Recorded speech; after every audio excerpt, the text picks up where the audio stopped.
Yeah. Let's go. We just gotta go hard. I go the hardest. I bring the pain. Not what you used to. It's all part of the game. Yeah. I just gotta go hard. I just gotta go hard. Go hard. Go hard. From the field to the film room to the war room, we've got you covered every step of the way as the road to the draft starts right now on BGN Radio. Hello and welcome everyone to another episode of the BGN Draft Show. I am your host Shane Haff, and you can follow me on Twitter, YouTube, Threads at Shane Haff NFL. I am joined today by my co-host and fellow draft enthusiast Dibes. Give him a follow on Twitter at Mr. Crockpot. Be sure to check out his podcast, Party on Broad, where he breaks down college prospects every single week. Dibes, how are you doing today? What is up, guys? We have made it. We have finally made it.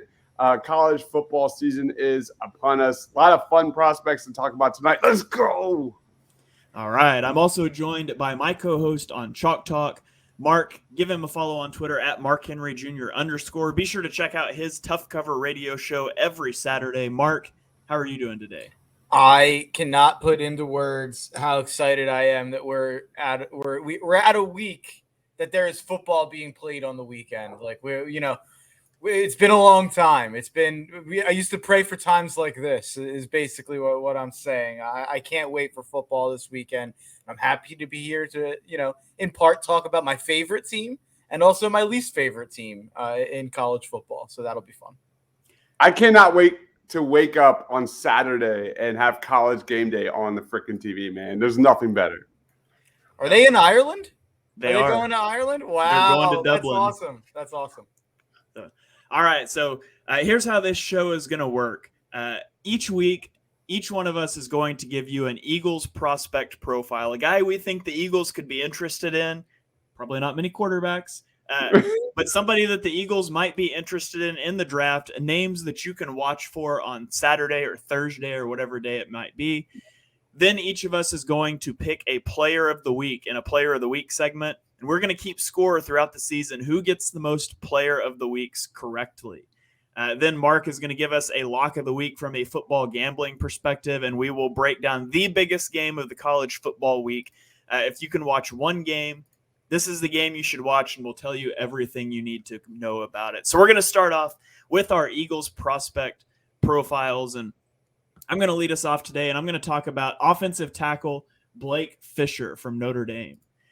Blake Fisher was a 4-star recruit coming out of high school who only played in 2 games as a freshman, but he played 12 games last season at right tackle. Again, the Eagles could be looking for a right tackle to replace Lane Johnson down the road. We know they like to go this direction early in the draft. He is 6'6". Our graphic says 310 pounds. I saw 327 listed on the Notre Dame website. We know that gets embellished sometimes, but he is a big guy. He allowed 7 hurries, 3 hits, and 5 sacks in 2022. His strengths, I think he's really light on his feet for a guy that's his size. He's got good height and athleticism. He's got good block targeting on the move in the running game, which we know the Eagles like to get their guys on the move in the running game. He is a smart player who reacts to pass rush games, stunts and twists, and blitz as well. And he is powerful once his hands are on you. And I do think he's a little late off the snap at times, and he's not the best at mirroring speed rushers sometimes. There's some technical refinement that you could look for in his game. I think he's probably, right now going into the season, he's probably like a second-round pick, but he's got first-round potential, and he's a guy that could see his stock rise this season with good performances on Saturdays. Dibes or Mark? Mark, you're the Notre Dame fan. Dibes, you're the draft fiend. Do either of you have anything that you want to add on Blake Fisher?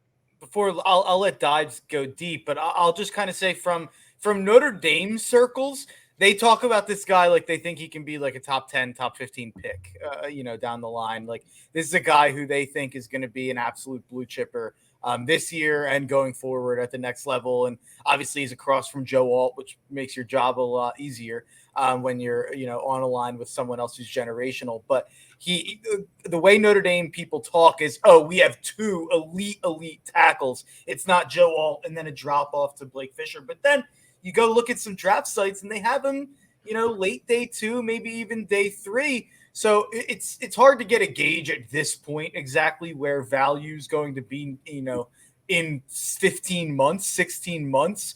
But I feel like there's a big gap there from what I'm seeing within Notre Dame circles and then kind of within draft circles. Yeah, one of the most underrated offensive tackle prospects in this draft.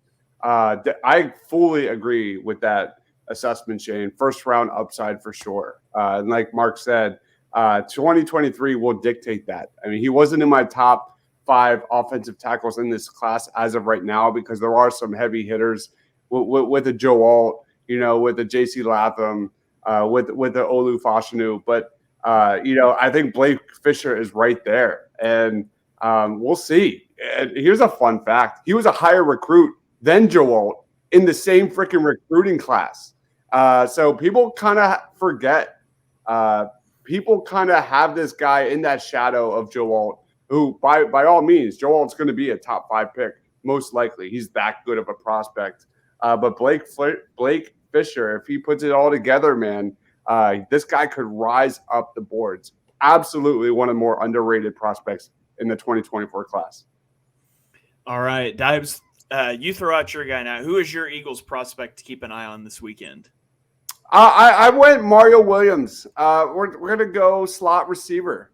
You look at Quez. I don't know, what, the longevity of Quez in this Eagles offense is down the road. More likely the Eagles will not be able to kind of keep him on this roster. Another team will probably throw more money at him. But slot receiver, he's very small, 5'9", 175 pounds. This guy's more so, a kind of a day 3 kind of dude. But he's a very good prospect. Jordan Addison is off to the NFL. This is his time to shine. Caleb Williams, we already know all about Caleb Williams. But he's Mario Williams is this like compact ball of energy, great twitch, great short area quickness, just splices through coverage with ease, run after the catch threat. Again, major size limitations, 5'9", 185 pounds. But I'm interested to see what this kid can bring. So he's got a newcomer that just transferred to USC, who will probably get more targets. But Mario Williams is definitely one to watch and maybe underrated. I don't know. All right, we've got a Notre Dame offensive tackle, a USC wide receiver. Mark, who's your Eagles target to keep an eye on this weekend? Yeah, I mean, it's bizarre to say someone on the USC defense because I know that this isn't necessarily a college football podcast. It's more of a draft podcast. But the storyline for USC's season is your defense just has to be below average. And Shane, you've heard this story a lot. I know, as an Oklahoma Lincoln Riley fan, you're going to have a top 3 to 5 offense. You have a generational quarterback in Caleb Williams, even more so, I think, than what Lincoln Riley had in guys like Kyler and Baker and Jalen in terms of what they did in college. I think Caleb's more skilled. What USC needs is just a passable defense. Just don't be atrocious. Don't be an abomination. And a big part of what they're going to need to, improve on is their secondary. All that they had in their secondary last year was one guy, and it was Kalen Bullock. They need guys around him to help him out. They need guys, especially transfers at the cornerback position for USC, are really going to have to step up. They were brutal last year at corner. Kalen Bullock had to cover up a lot of kind of inefficiencies in their Alex Grinch defense, which seems to always have inefficiencies. But Kalen Bullock has played 2 years at USC, and he's a third-year player. Like, it's not he didn't redshirt. He didn't have a year where he barely played. He basically played almost starter level snaps in 2021 as a freshman. 473 snaps, 4 pass breakups, 2 interceptions, 77.5 QB rating when targeted. And then last year is when he really kind of excelled and made a name for himself in terms of the draft, industry. He played in 13 games, logged 784 snaps, 4 pass breakups, 5 interceptions. And this guy it's not like we're talking about just someone who's a production merchant. He's 6'3" at the safety position. This guy's got freakish traits. His arms are like Sauce Gardner arms is what I kind of like. What kind of first came to mind? Obviously, he's a safety, Sauce corner, no player comparison. But he has that freakishly long arms and that wingspan. And that's why you've seen, in part at least, I think he's got – I'll be curious to see how he jumps at the combine because his leaping ability at the catch point is unbelievable. I mean, the ball skills speak for itself. 7 picks in 2 years with, I think, 10 pass breakups in that 2 years. The guy is just always around the ball. And I expect more of the same this year, especially on a defense that's going to get thrown against so much. They're going to be up in so many games. You're going to get a lot of opportunities to see Kalen Bullock tested in a lot of different ways. Maybe not in this week against a little bit of a cupcake, but throughout the year, you're going to see a lot of Kalen Bullock. Yeah, that's the story. That's the story for USC. They are going to go in terms of college football playoff as far as this defense takes them. If they get there, the Trojans defense allowed 4.9 yards or more on the ground 8 times last year. They were the 8th worst team defensively in FBS in yards per allowed per play.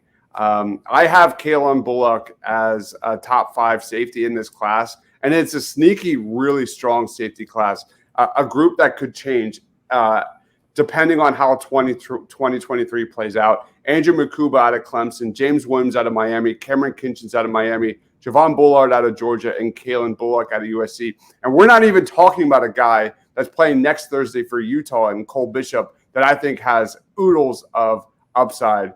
I thought we were going to talk about him tonight, but I'm kind of mad about it. But we'll save that for next week's show.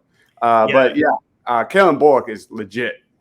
Yeah, college football stretching week 1 over 2 weeks really messed with me reading the schedule and figuring out what games were this weekend. So we had to do a last-second pivot on some things here. But so there you have it, some Eagles prospects you can keep an eye on. If you want to watch Notre Dame play Navy on Saturday, you can keep an eye on offensive tackle Blake Fisher. If you watch USC play San Jose State, you can keep an eye on wide receiver Mario Williams and defensive back Kalen Bullock. So now we're going to turn the page to our Player of the Week segment. We're each going to make a pick of who we think will be the Player of the Week out of the 3 of our picks. There's no repeat picks per week, and you can only pick a player one time for the whole season. So I'm going to go first here.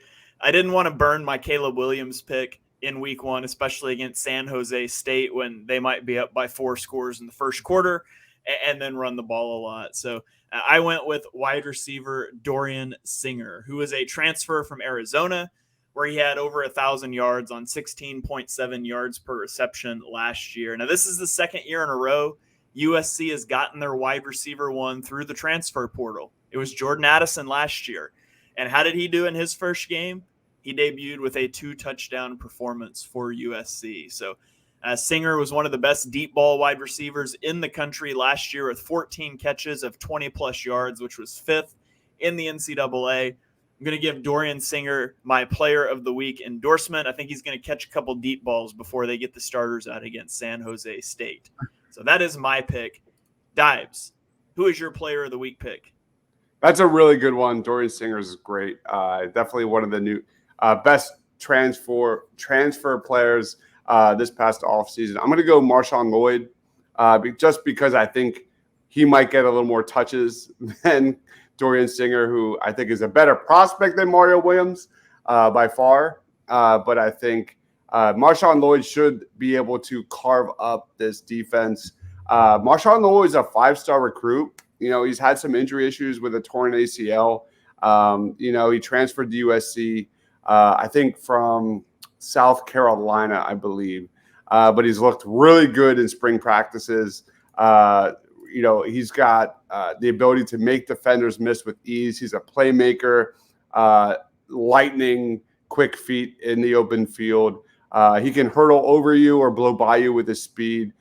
This guy is going to lead the Pac-12 in forced missed tackles, no doubt about it. So Marshawn Lloyd is my pick. I think he's a no-brainer. All right, so 2 guys from USC, San Jose State. Mark, are you going to make it all 3 from the same game, or are you going somewhere different? Who's your player of the week projection? I'm going to go somewhere different. I'll go to the Notre Dame Navy game. And I'm still in a honeymoon period here with Sam Hartman as Notre Dame's quarterback. And so I have a feeling I'm not going to want to use him once I'm watching him every snap. I'm not going to be as infatuated with him as I am right now. But to have a guy at Notre Dame who has had the seasons that Sam Hartman has had over the last 2 years, he's the leading passer in the history of the Atlantic Coastal Conference. Like at Wake Forest, he played 5 years. The guy's going to turn 25 during this college season. Like, they have a veteran playing quarterback at Notre Dame. And for so long, Notre Dame has really lacked at the quarterback position, whether it be Ian Book, whether it be after Ian Book, Drew Pine came along. Jack Cohn was a 1-year transfer and a stiff in the pocket. But all those guys were prospects, or all those guys were transfers that, didn't work out at their first place. So they were trying to figure it out at Notre Dame.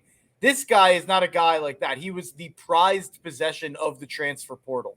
He was one of the 2 or 3 biggest transfers of the entire offseason. So I'm pumped about Notre Dame, or I'm pumped about Hartman going here. And Navy has a terrible team. Navy is going to be bad this year. Their first-year head coach. They're going away from the triple option. They're changing the scheme on defense. This is going to be a rough game for Navy. If Notre Dame, we're obviously going to get to picks, but I definitely think that this is an opportunity for Notre Dame's offense and their new offensive coordinator, Gerard Parker, who has taken a lot of guff all offseason because not exactly the sexiest move for Notre Dame to hire their tight ends coach as their offensive coordinator and play caller after they refused to pay $3 million for a buyout for our offensive coordinator from Utah. I'm complaining. But I think they'll have a little bit of room to go out and flex their muscles. So Sam Hartman is my player of the week. All right. Good pick there. Although Navy, triple option team, might shorten that game down a little bit. I remember. No, they're not running it anymore. Are they not? This is their first year. They're not running it. They have a new coach, new system on offense and defense. Are you sure? I thought the coach said that they were going to retain the triple option. From what I was reading, they were doing normal pro style offense. Interesting. Okay, I was going to say I just remember an Army OU game where a few years ago where OU got like 6 possessions the entire game because Army was going on like 24 play drive. It was ridiculous. So, okay. Before we get to our game of the week breakdown, we're going to throw it over to Mark. Mark does a lot of fantasy football stuff. He does a lot of gambling stuff. And Mark is going to give us a lock of the week every week. So, Mark, what is your game pick this week? Who's your lock of the week for the first half of week 1, I guess I should say, of college football? By the way, it does look like they're running some triple options still. That's crazy. I was reading all this stuff. The coach initially said he wasn't going to run the triple option. I'm seeing now that they will. That's frustrating.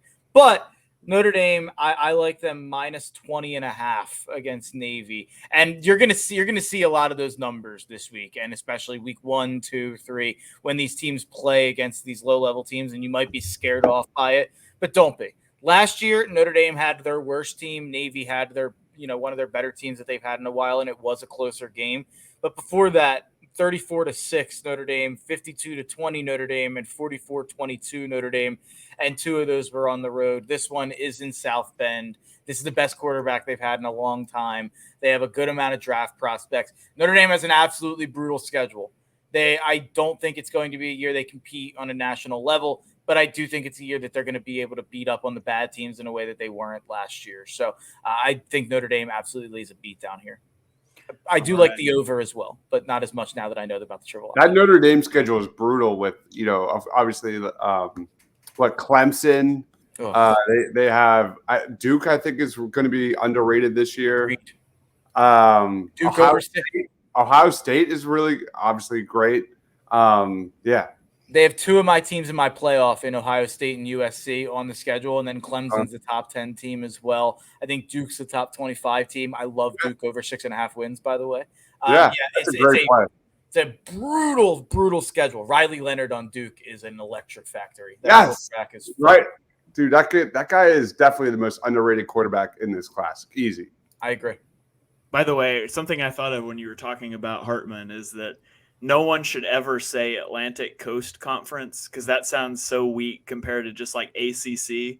And I know it's the same thing, but nobody should ever say Atlantic It's Coast not a Conference. cool. It's not cool. Not a cool name. So, all right. So Mark's lock of the week is Notre Dame minus 20.5 against Navy. And that is going to bring us to our game of the week breakdown. And there won't be as much overlap when there's more than like a half dozen games in a week. But our game of the week breakdown is going to be that Navy at Notre Dame game. It is on TV Saturday at 2:30. The game is in Ireland, which is where College Game Day is. Navy head coach Brian Newberry is making his debut after spending the last 4 years as the defensive coordinator for Navy. He did turn the Navy defense around pretty quick over those few years, and they ranked third nationally against the run last year. I can imagine that's because it's all they practiced against with the triple option attack the offense employed. We've already talked about him, but Notre Dame has a new quarterback in Sam Hartman who transferred from Wake Forest to be Notre Dame's quarterback this year. And Navy's going to run some triple options, so the Notre Dame run defense better be ready. Dibes, what are your thoughts on this Navy-Notre Dame game? It's going to be a slaughterfest. Notre Dame has another really fun prospect that's non-eligible. His name is Benjamin Morrison, one of the top playmakers last year. I think he's a sophomore this year. He's going to be a top pick in a couple years. But, you look at this amazing offensive line for the Notre Dame Fighting Irish. You look at maybe an underrated running back in this class. I haven't really had the opportunity to scout him yet, but Audric Estime, a running back for Notre Dame, going up against one of the better players for Navy in Colin Ramos. He's a linebacker. And then you've got another matchup in Jack Kaiser, a linebacker for Notre Dame, going up against a Navy quarterback named Ty Lavatai. I probably butchered that, most likely butchered that. But this should be an easy 2-score game in favor of Notre Dame. All right. Dibes has Notre Dame. We know Mark has Notre Dame because that was his lock of the week. But Mark, any other thoughts you want to give on this game? I mean, Dibes hit on a couple guys. I mean, Benjamin Morrison was named to the preseason All-America second team. Jack Kaiser's a guy who I know people are expecting a lot of big things from and even more kind of a breakout. I think he had 5.5 sacks, I think, last season. So I think people are expecting more of the same. A big guy that I'm going to be watching out for, and kind of a different running back than you see nowadays is Audric Estime. Audric Estime is a big boy. He is a whole lot of running back. I don't even really know who to compare him to. He's too lean to be Derrick Henry compared to. Not that he's as good. We're talking about at a college level, but just body wise, just a huge running back, and he runs like it. So he's going to be a fun watch, and I think watching him against guys like Navy, that'll be fun. So I'm seeing, by the way, I got it mixed up. I got my troops mixed up. Army is officially moving away from the triple option. Navy is apparently going to run a lot more shotgun concepts and will run non-option out of it as well, due to the anti-cut blocking rules that are now in effect. I didn't know about that. That's something that I'm reading here. But they'll still be running a lot of triple option, apparently more from the shotgun. Fun fact. All right. Well, that'll be fun to watch. I'm a big triple option guy. That's why I always liked watching the Service Academy teams play. I think it's fun to watch. It's different. Yeah, I like that there's a brand of football that's different. Georgia Tech used to run it for a really long time. They don't anymore. It still blows me away that the best receiver of all time and Calvin Johnson came from a triple option school. I know. That's just bizarre. They had a couple in that run after Calvin, too. I'm sure there was guys that went there because of Calvin in some ways, but it's kind of funny. They kept having good receivers. It's like, why are you going there? for two targets a game. But yeah. All right, so we are unanimously picking Notre Dame at Navy. hopefully our game of the weeks will not often be games with a 20+ point spread. But like I said, it's cupcake central for the first few weeks of the season. This is gonna be a 3-parter next week because there's some bangers next week. Woo! Yeah. Little Florida State LSU action. Yeah. Go, man. So we will get into those next week. You guys check out those names that we mentioned on Saturday, and then tune in next week to the next BGN draft show, and we'll get you guys ready for the next weekend of college football. So thank you guys for joining us on this episode of the BGN draft show. If you enjoy the show, be sure you hit that subscribe button so you get all the shows on the BGN feed, whether that be on the Bleeding Green Nation YouTube page or the BGN Radio podcast feed. You can check us out on Twitter. I'm at Shane Half NFL. Dibes is at Mr. Crockpot. Mark is at Mark Henry Jr. _ We will catch you guys next week for another episode of the BGN Draft Show. Yeah. Let's go. We just gotta go hard.